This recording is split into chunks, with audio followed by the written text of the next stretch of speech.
ನಾನು ಒಂದೇ ಒಂದು ಹೇಳ್ಕೊಂಡು ಹೋಗ್ತಿರ್ತೀನಿ, ಅದನ್ನೆಲ್ಲ ಹೇಳ್ತೀರಾ? ರಿಪೀಟ್ ಮಾಡ್ತೀರಾ? ನಮ್ ಬಾಸು ಯಾರು? ನಮ್ ಬಾಸು ಯಾರು?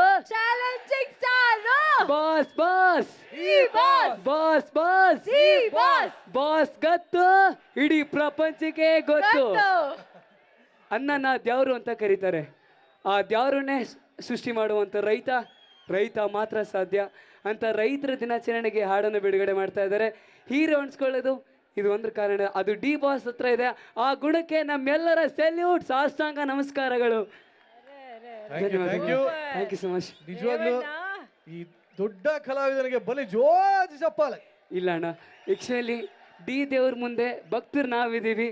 ಆ ದೇವ್ರ ಆಶೀರ್ವಾದ ಇದ್ದರೆ ಸಾಕು. ಮೇಲೆ ದೇವರಿದಾನೋ ಇಲ್ಲೋ ಗೊತ್ತಿಲ್ಲ.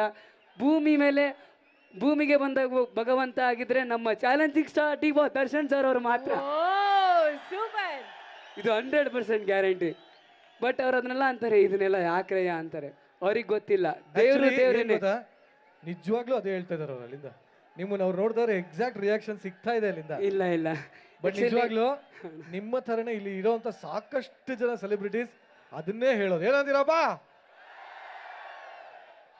ಥ್ಯಾಂಕ್ ಯು ಅಣ್ಣ, ಥ್ಯಾಂಕ್ ಯು ಸೊ ಮಚ್ ಅಣ್ಣ. ಇತ್ತು ಬಾಸ್ ಮುಂದೆ ನನ್ನ ಹಾಡಬೇಕು ಅಂತ ಭಾಳ ಆಸೆ ಇತ್ತು.